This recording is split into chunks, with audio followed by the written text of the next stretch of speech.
아까 동영상 올린 게 생각보다 재밌어서, 원래 컨셉이 영상 다이어리니까 하루에 하나만 올리려고 했는데 생각보다 재밌어서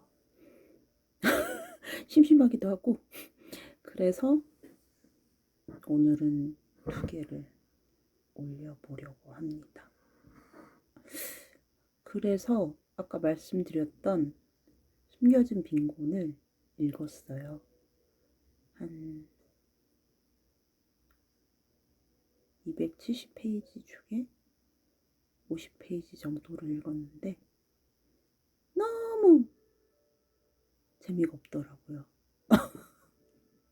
그러니까 그 책이 이제 빈곤이라는 것에 대한 기존의 경제학적인 분석에 대해 경제학적으로만 분석해서는 안 된다.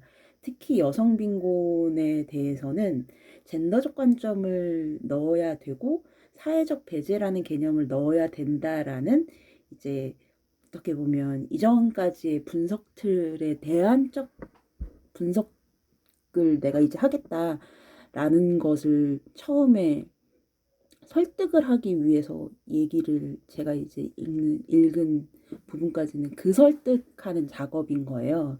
굉장히 이론적인 그 빈곤 분석에 대한 이론적인 그 2가지 이론들을 얘기를 하면서 어째서 이제 그 빈곤 분석을, 특히 여성 빈곤이라는 걸 젠더적 관점을 넣어야 되는 것이며, 그리고 다층적인 어떤 교차적 시점으로 얘를 분석해야 되는지에 대한 썰을 한 챕터를 다 쓰는 건데, 제가 그걸 읽다가, 그러니까 이게 10년 전에 나온 책이다 보니 그 얘기가 계속 나오는 거죠. 이제 비가시화된 여성의 빈곤은 이제 가정 내에서의 돌봄 노동과 뭐 사회적 배분에 의해서 뭐 그 교육의 기회 박탈, 뭐 이런 성별 분업, 이런 얘기들이 나오는 거예요. 근데 이제 우리는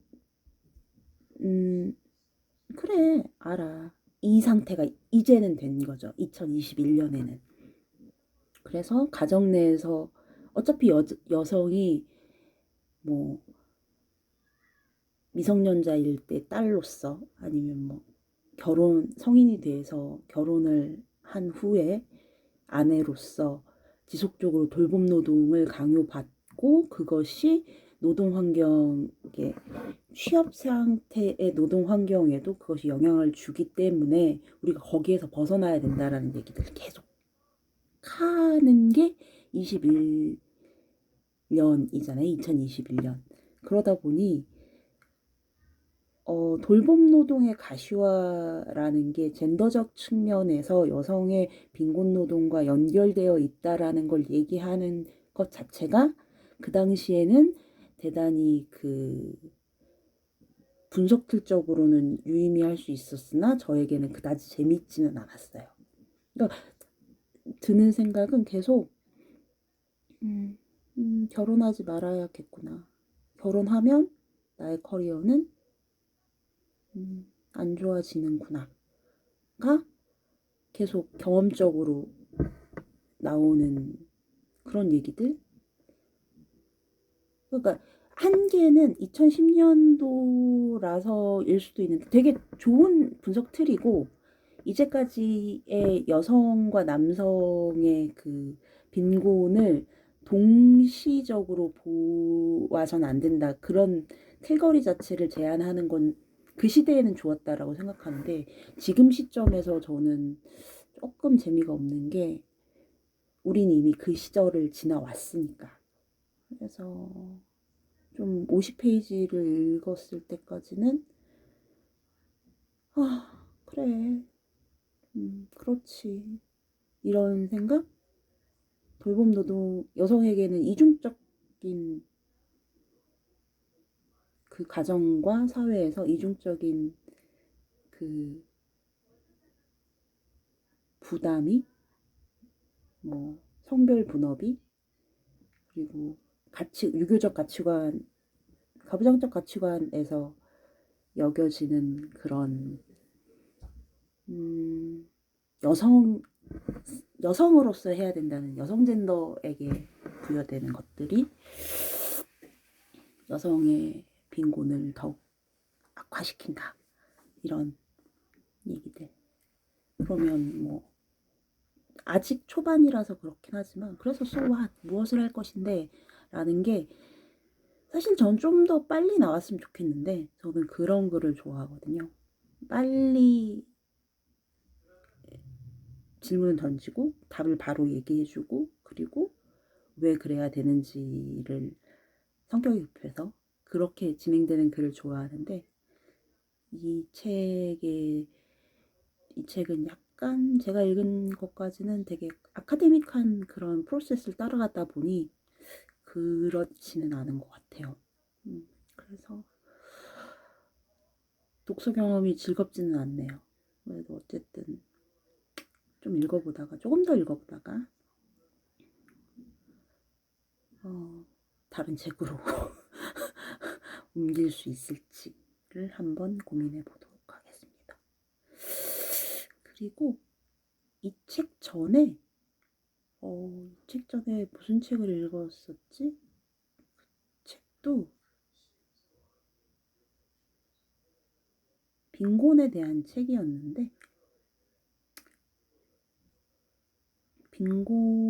그거는 여성 폐지 줍는 노인이라고 얘기되는 빈곤층 노년들을 대상으로 하는 르뽀 같은 책이었어요. 근데 그 책의 저자가 남성이다 보니 그러한 어떤 노년층의 대단히 빈곤에서도 명시적으로 여성 노년층이 훨씬 더 그 빈곤하다라는 것까지는 알게 됐지만 이걸 성별적인 어떤 그런 구분으로는 보는 뷰가 불충분했거든요.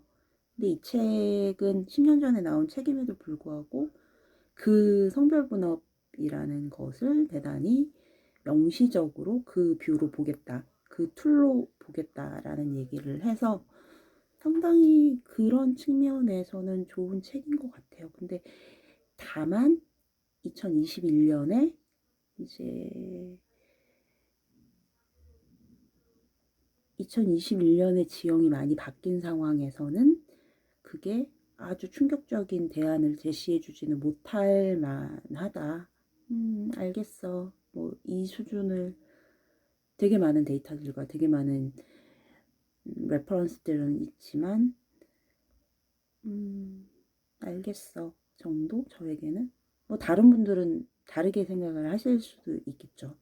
그러니까 사회적 현상이나 사회적인 서적의 경우에는 그게 그때그때마다의 분석들을 하다 보니 시류가 지나면 약간 현재 상황하고 안 맞는 그런 부분들이 있는 거는 확실한 것 같아요.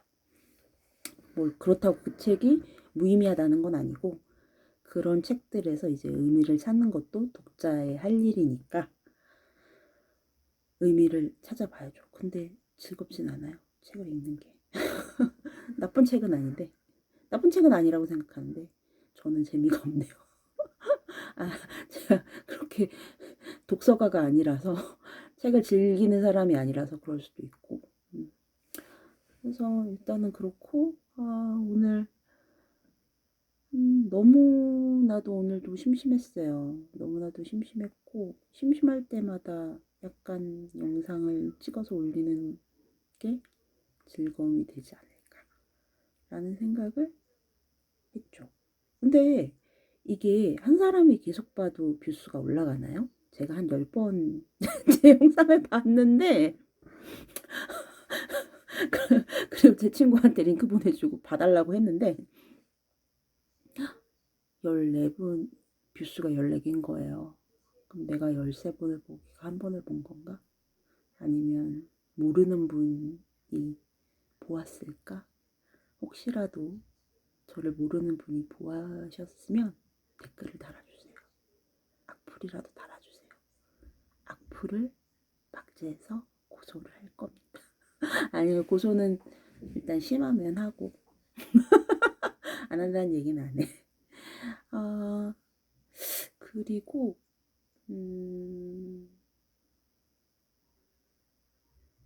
제가 그 외에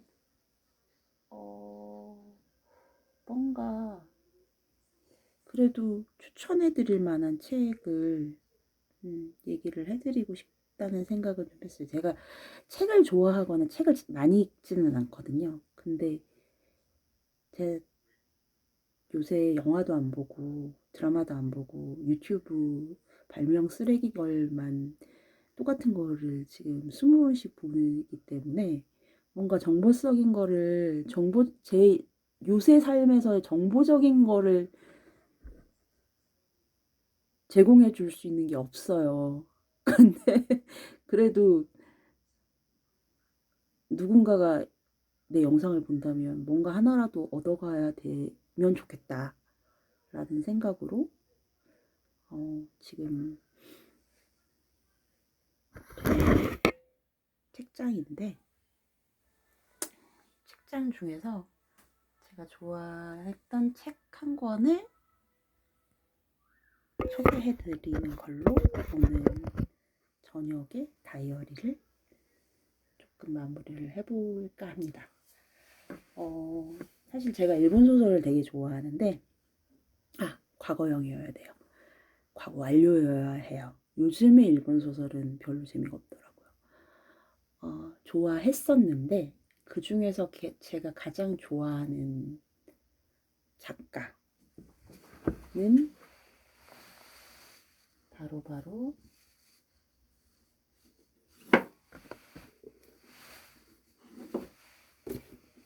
기리노 이거 거꾸로 보이는구나.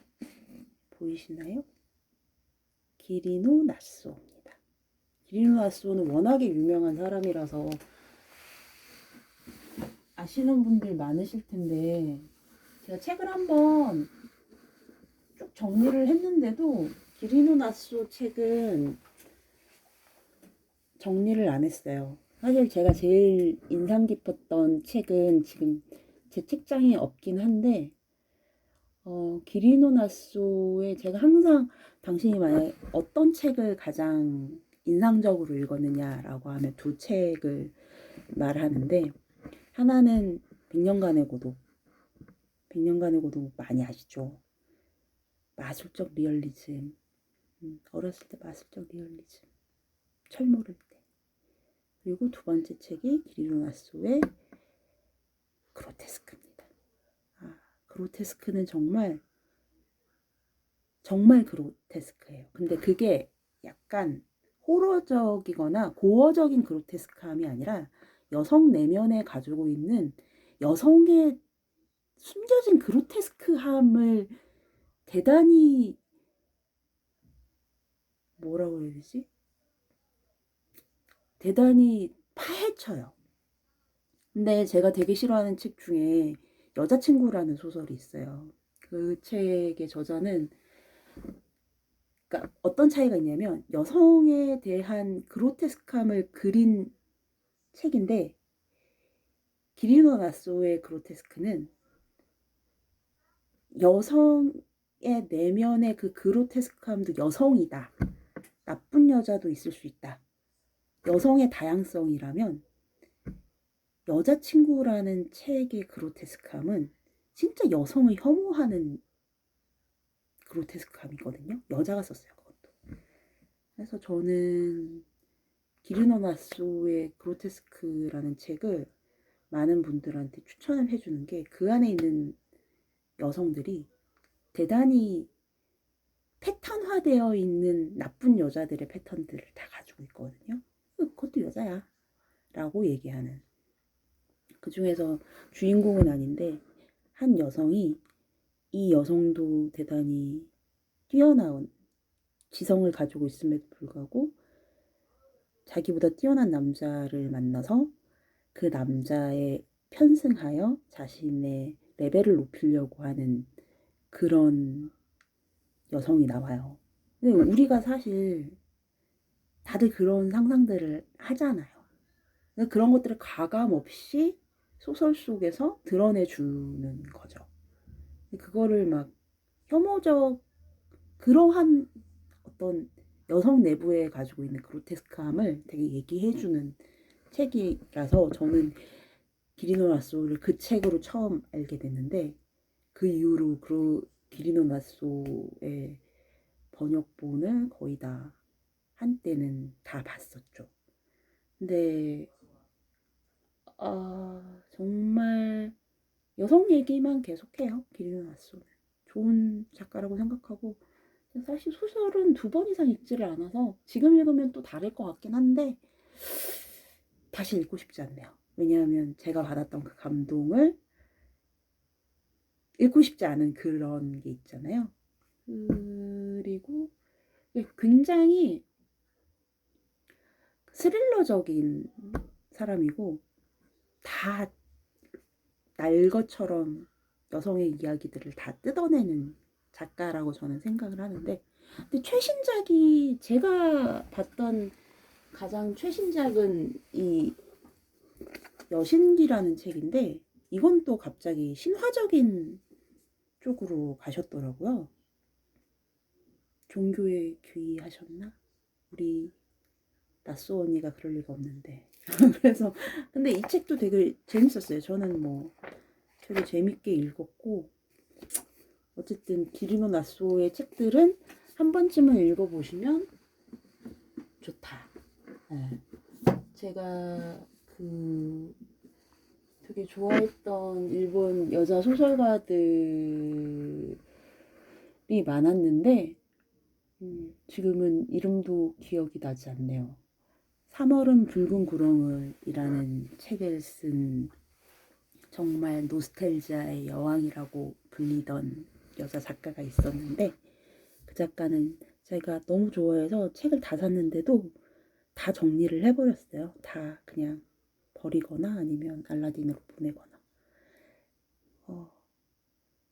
약간 한때의 중이병적인 그런 부분을 자극하는 소설은 오래 남지는 않는 것 같아요. 그건 진짜 엔터테인먼트 소설이었던 것 같아요. 그래서 만약에 저는 일본 소설 좋아하시는 분들이 계시다면 기리노 나쏘는 한 번쯤 읽어보셨으면 좋겠다 라고 생각이 들어요. 그리고 기리노 나쏘가 아마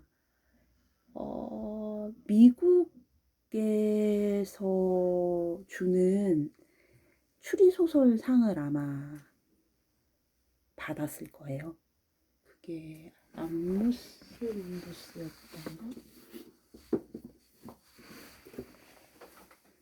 네. 에도가 람포상, 추리작가 협회상, 다육기상을 읽고, 그래서 암모스 몬도스도 굉장히 좋은 책이고, I'm sorry 마마로, 아마 I'm sorry 마마였던 것 같은데, 참 좋은, 참 저한테는 되게 충격이었어요. 여자 얘기만 가지고도 하드보일드하게 쓸 수 있다. 하드보일드에서의 여자는 항상 미스테리하게 남자 주인공을 위험에 빠뜨리는 판무파탈, 아니면 희생자, 뭐 정말 그 냉장고 속의 여자, 이 정도만 나왔는데, 기리노 나쏘의 여자들은 죽입니다.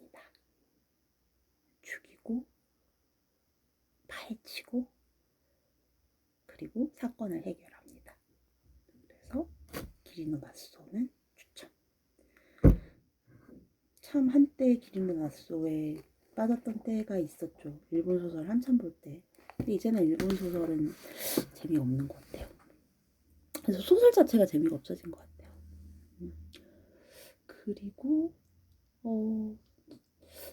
제가 약간 마술적 리얼리즘하고 일본 추리소설들을 많이 읽었었는데, 이제는 조금 그 시기는 다 지난 것 같고 이제는 소설 자체는 그렇게 읽게 되지는 않는 것 같아요.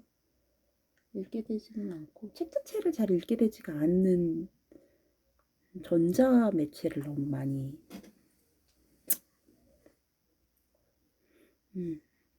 접하다 보니 그렇게 된 것 같네요. 안타까운 일이죠. 대단히 안타깝습니다. 그래서 사실 그런데 제가 제일 좋아했었던 책들은 옛날 3, 40년대 한국 소설이었어요. 그 얘기는 나중에 해드리도록 누군가 궁금해하는 사람이 있으면 저의 빠았던 시절 다시는 그 시절로 돌아갈 수 없는 다시는 그 책들을 나의 베스트 소설이라고 얘기할 수 없는 김유정이 저의 뭐라고 해야 되지? 히어로였던 시절이 있었죠. 김유정의 필체를 막 너무나도 아름답다며 이것이 정말 토종의 글쓰기로구나 막 이러면서 막 읽었던 적이 있는데 김유정 막 전집 사가지고 근데 그거는 있어요. 김유정 소설이 진짜 어려워요. 왜냐면 진짜 그때에 정제되지 않은 로우한 한국어를 쓰기 때문에 이해가 잘 안 돼요. 그래서 뒤에 있는 주석을 다 읽어봐야 될 정도로 저는 김유정 소설이 되게 어려웠어요. 그러니까 어떻게 보면 고문체 느낌? 약간 그런 느낌까지 들 정도로 어쨌든 그랬던 적도 있네요. 그래서 오늘은 은근 이게 재밌네. 혼자서 이렇게 영상으로 내 얘기를 하는 게 사람들이 사실 저는 유튜브를 왜 하나 했는데 난 편집 없이도 이렇게 얘기하면 누군가가 봐주면 악플을 달겠지? 악플을 달겠지? 그것도 재밌는 것 같아요. 뭐 처음이니까 누가 보겠어요. 지금 내 친구 한 명이 구독했는데. 자, 어쨌든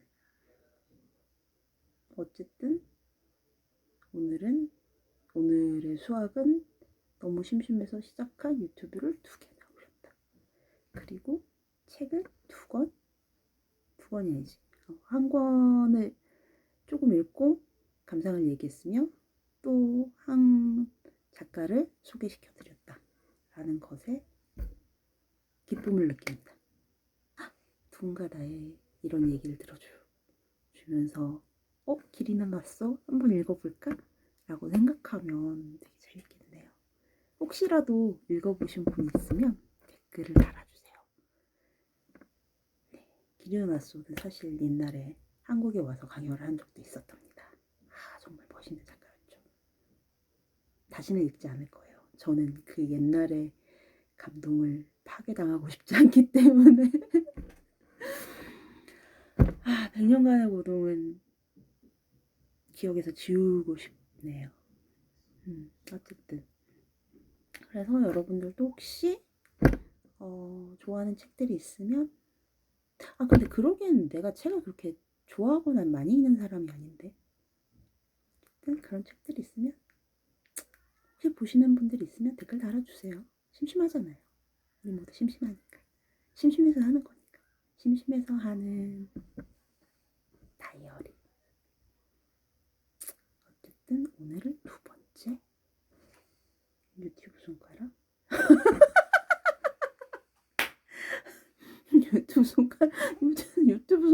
이게 유튜브 손이라면서요. 뭐 어떻게 하는 게. 그래서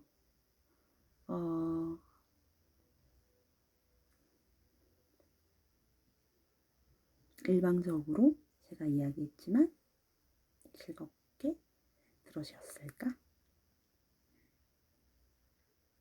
내일 또 해야지. 은근 재밌네 이게. 혼자서 얘기하는 게 은근 재밌네. 그래서 뭔가 듣고 싶으신 얘기가 있나요? 뭔가 무서운 얘기 해주세요 이런 거는 안 돼요. 전 무서운 얘기 몰라요. 그리고 뭐 썰 풀어주세요 이런 것도 없어요. 썰이 없어요. 너무 재미없는 사람으로 살아서. 그래서 여러분들이 뭔가 댓글을 달아주시면 좋겠습니다. 너 말이야 너. 나의 유일한 구독자. 댓글 좀 달아줘.